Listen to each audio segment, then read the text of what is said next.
Do you know what I like to do when I'm thinking about the hobby? I like to look at some baseball cards. My last video on if you upgrade, man, I got a lot of response. I got a lot of fantastic interaction. You know, since I was young, I was always into philosophy. I read a lot of philosophy books. And I think that comes through with what I talk about and how I talk about it. I like to ponder things. And I say all the time that if I'm thinking about something as a collector, I think the collector's mind, we have similar experiences, similar thoughts. And so I always feel like if you're thinking something, chances are there are other collectors thinking the same thing, thinking the same way, wondering about the same things, debating about the same things, internally struggling with the same things. That doesn't mean that we are all exactly alike. Of course we're not. But there are certainly going to be other people that feel the same way that you feel. Sometimes, in my case, it might not be the majority of people, but there's certainly going to be some people at least. And I enjoy sharing my thoughts. I'm very transparent in how I think. Doesn't make me right. Doesn't mean that you necessarily want to hear it. But I like to share my ideas, my thoughts, what goes on in the hobby. And, it's interesting. If I show cards, I get a few hundred views. If I talk about the hobby, I usually get over 1,000 views. If you put something like rant in there, and it's not about the views. I don't make videos for views, but what it does tell me is that people like hobby talk. They must like that more because that's what they watch. In fact, if you look at the largest YouTube channels in the hobby, they don't show a whole lot of cards. Those of us who show cards have much less subscribers, we get less views. But if you talk about the hobby, if you rant, talk some drama, you'll get thousands of views.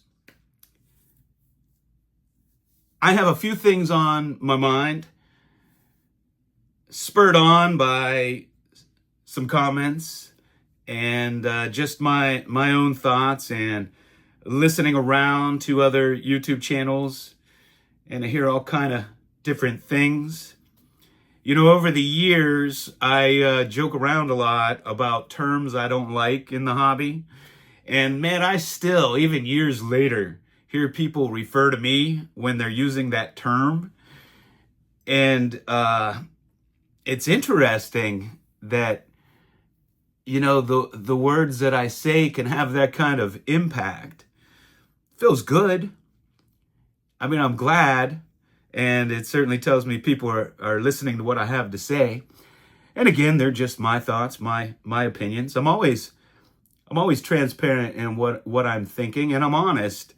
And just if it's not the same way you think or you don't agree, it's okay. No big deal. I do love to get philosophical. I used to read a lot of philosophy. And when you get philosophical, you're not necessarily trying to come up with a definitive answer. You're just pondering, right? It's like, why are we all here on this planet? We're never going to have an answer to that. But sometimes it's interesting to talk about it. I often find it funny in our hobby, we have such innate negative terms that we use in this hobby. We have junk wax, collector's grade versus investment grade. We have quality versus quantity. We have, we have low grade. We have Oddball.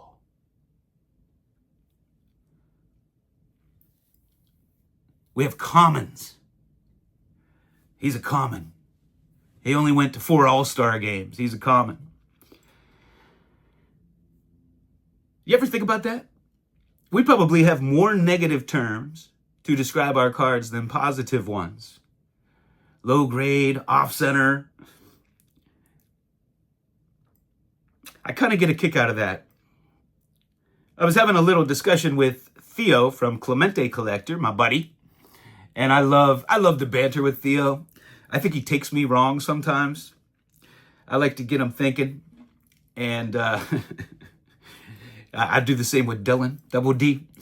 Because these guys are passionate collectors, man. And sometimes, you know, when somebody is making a little comment or getting you thinking in a new direction or challenging your thoughts or beliefs, you know, because of that passion, you can get your blood pressure up a little bit. I can't tell you how many times Double D felt the need to do a response video to something I said. And I love that, man. You know, variety is the spice of life. We all do things differently, and I love to hear other people's perspectives, and oftentimes they change my perspective. Very often. And I think that's the greatest part about the YouTube sports card community is the sharing of ideas, the sharing of opinions. And I know we're all influenced by what we hear. You know, you have Double D coming on and preaching centering, and then the next thing you know, everybody's talking about centering and pointing it out in their videos. We have the eye appeal thing going on now. A lot of anti-grading. There's all kind of stuff that you see, and it just takes off and becomes a conversation among many of us. And so, you know, that's the sharing of information in the modern era. And it's wonderful that we can do that. I was talking to Theo about the quality versus quantity. He had said something about that. And it hit me. You know, I always wonder this. This has become a cliche in the hobby. And of course, it's been cliche in other things for generations. What is quality versus quantity? And why is it versus? Why does it have to be one or the other? And what do they mean? What do you mean when you say that?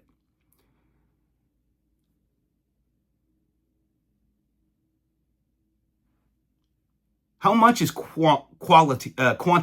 How much is quantity, for instance? Is quantity 50 cards? Is it 100 cards? Is it 1,000 cards? Is it 5,000 cards? Is it 10,000 cards? How do you define quantity?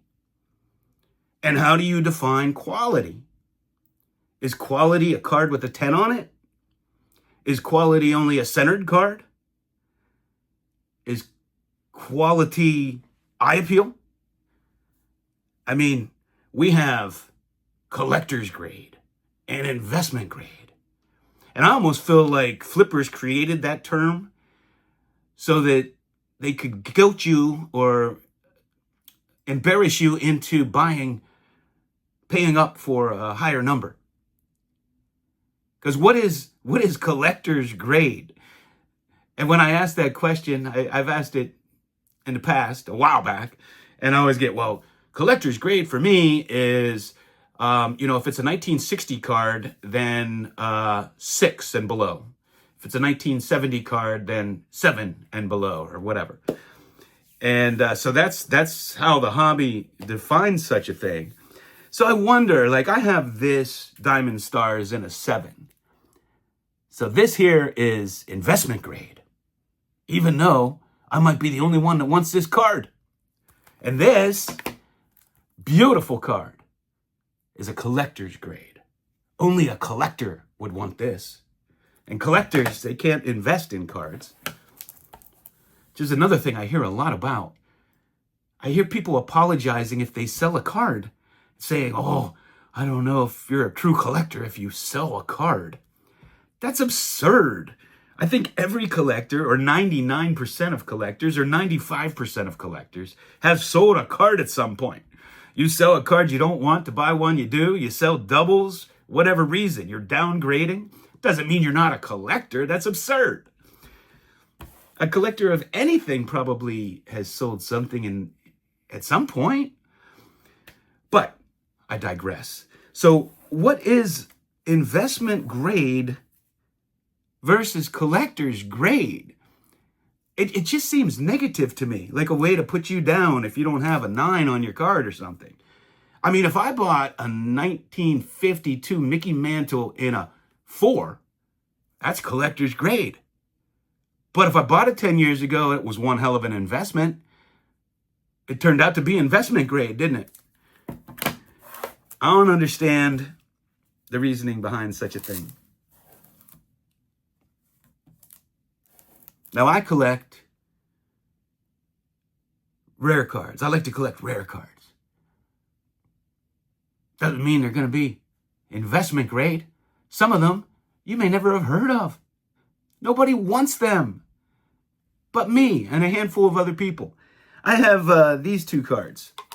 So this, well, I guess technically they'd both be investment grade.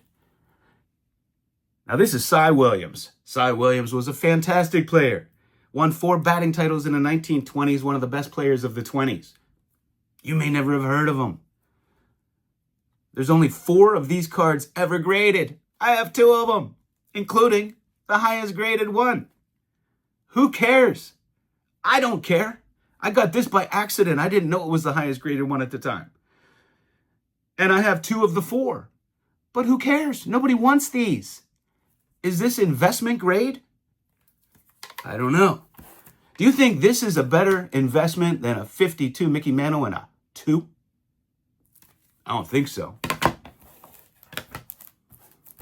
What is quality versus quantity? What is quality? I have this Honus Wagner in a 1.5. Is this quality? Or no, because of the number on it? This is not quality. I just have quantity here.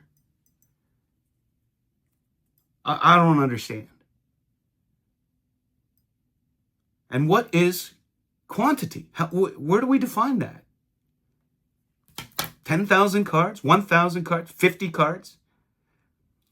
What is quality? Is quality a centered card?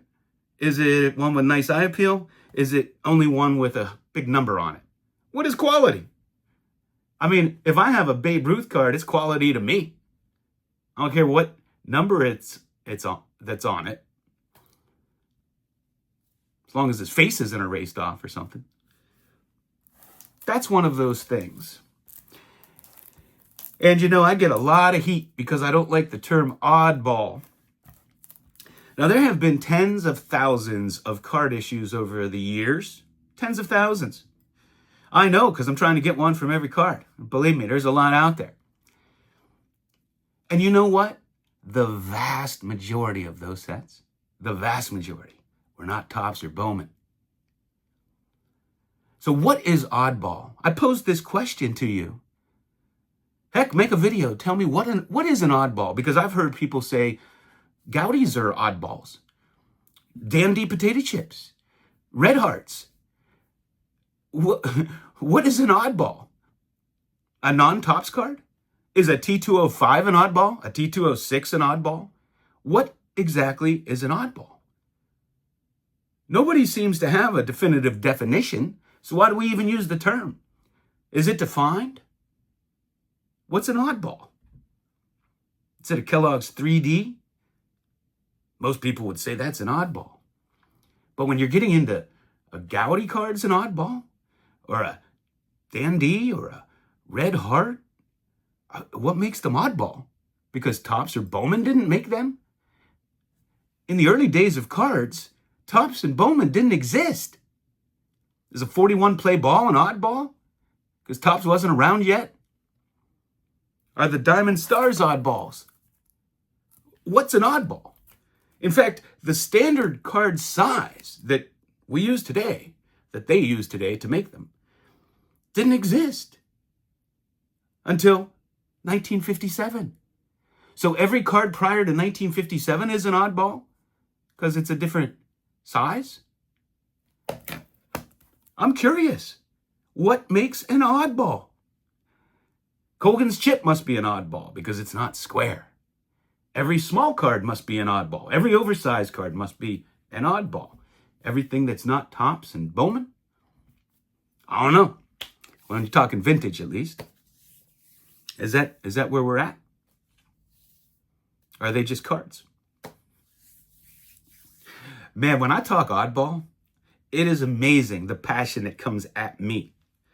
You know, when you have a YouTube channel, you have to be thick-skinned because people will take what you say and, I don't know, they get triggered by it. You know, I was always a sensitive person my whole life until I got on social media. It forced me to have tough skin. You have to have tough skin. Some of the comments you get.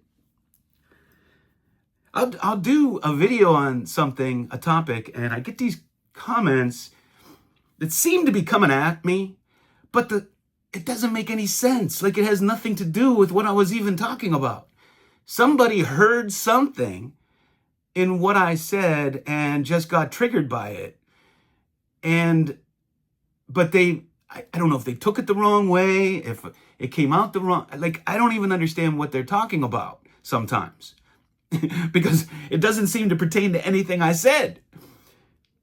But that's social media. Man, I love this community. And I love to share my thoughts, my experiences, my cards. And I love to see everybody else's and hear everybody else's as well.